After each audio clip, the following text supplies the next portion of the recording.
But oh well. After the death of the mother, the remaining Darkspawn forces scattered and fled back into deep roads. The raids on Amaranthine came to an abrupt end.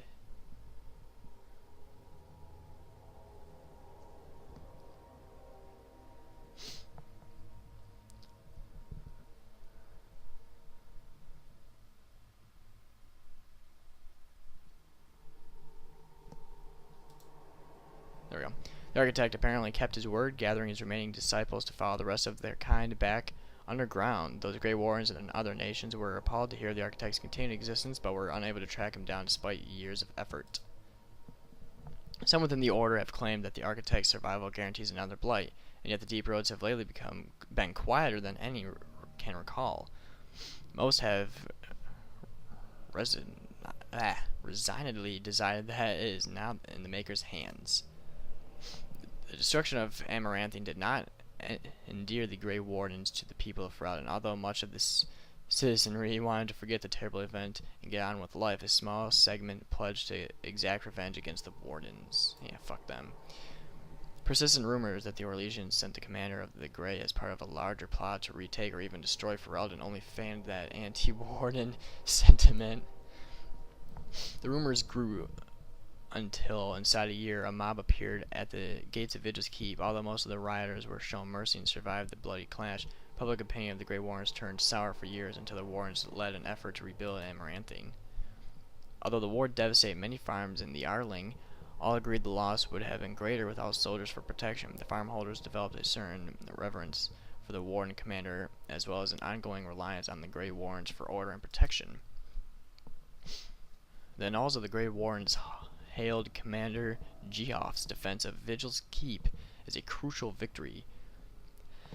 The Order's more clever recruits often spent days studying the account in an attempt to understand the commander's tactics. Awesome. The Vigil became a trading hub that would eventually eclipse the city of Amaranthine, with traders reassured by guards continually patrolling the pilgrim's path. But prosperity bred shemming and treachery between merchants and nobles, testing the commander's patience for years to come. The peace allowed the Wardens to replenish their numbers. Soon, Vigil's Keep bore a capable army with Wardens at its core. From their ranks emerged new heroes to challenge threats to Amaranthine and all of Ferelden. Dark whispers of conspiracy against the Wardens fell silent after a rash of accidents and disappearances culminated in the apparent suicide of Ban Asmarel. The nobles of Amaranthine remained dutiful. Some even suggested they were cowed into submission. Among the many legends that the Vigil spawned was one of the great heroes of the next age, a sheep herder turned soldier by the name of Sir Alec the Valiant, who eventually founded an order of knights that lasted 1,000 years. A few years after Cal Harol was emptied of Darkspawn, Orzammar began sending expeditions to rediscover the knowledge of smithing that had been lost within the Tig. Eventually, House Helmi decided that Cal Harol was too important to be abandoned. At a tremendous cost of dwarven lives, they cleared the tunnels leading to Cal Harol of all Darkspawn, making the road between Orzammar and the fortress safe again. Cal Harol was reclaimed for Orzammar once and for all. In time, the Arling began to forget the tales of apparitions in the Black Marsh, and ever so slowly, settlers drifted into the region. Scholars said the veil was still thin, and thus the area still dangerous, but the people only cared that there were no longer frightened whispers in the shadows. The village was slowly rebuilt.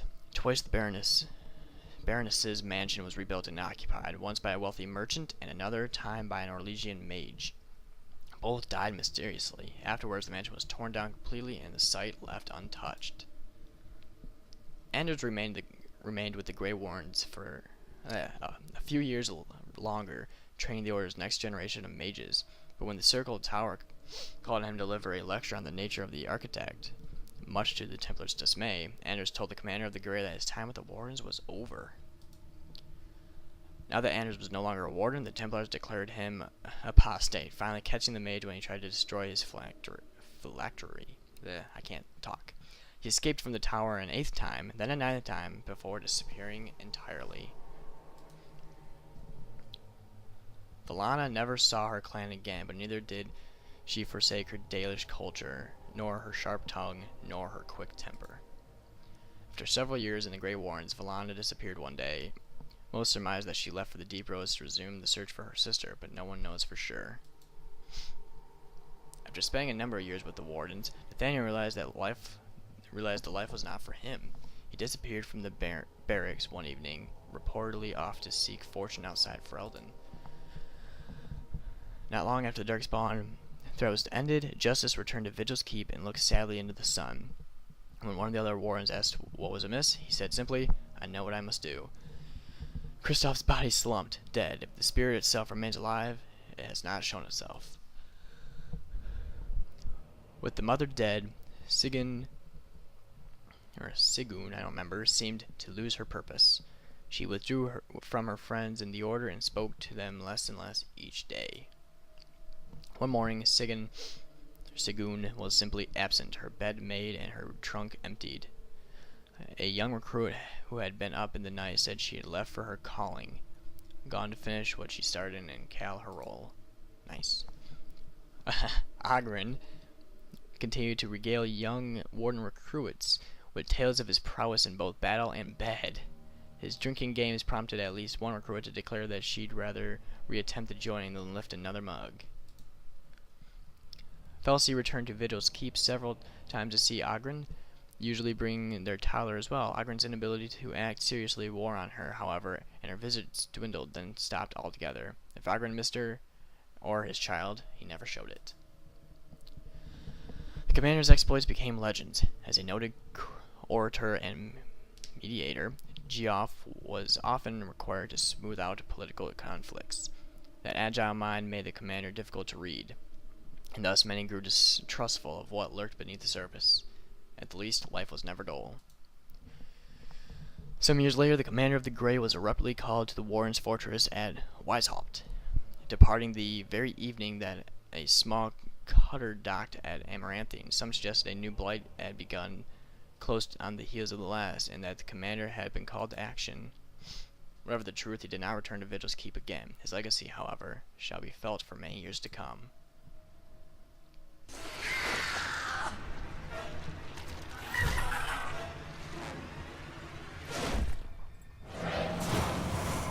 No idea what's going on.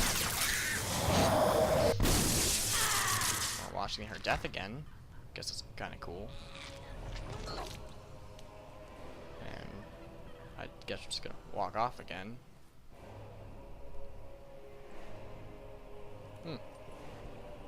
Interesting. That grub is still alive, isn't it? It is. They're still moving. I'm frozen. They're all moving now. Okay, then.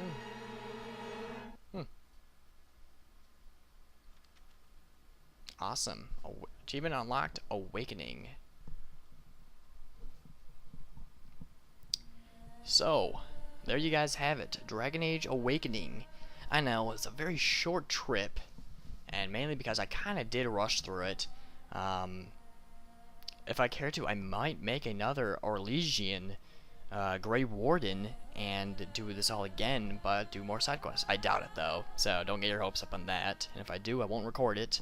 But otherwise, this was a pretty damn good game. The story wasn't too bad, but it was decent.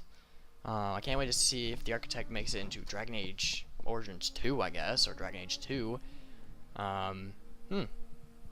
But yeah, I guess we'll have to see what comes of the dwarf and elf when we get here. And I'm not gonna let this thing continue on. But so yeah, thanks to everyone who has subscribed to watch this. It's been an amazing game to play. I hope you guys loved watching me play it and listening to my, I guess, great commentary, as some have called it. So, as always, guys, please rate, comment, and subscribe for more Dragon Age videos.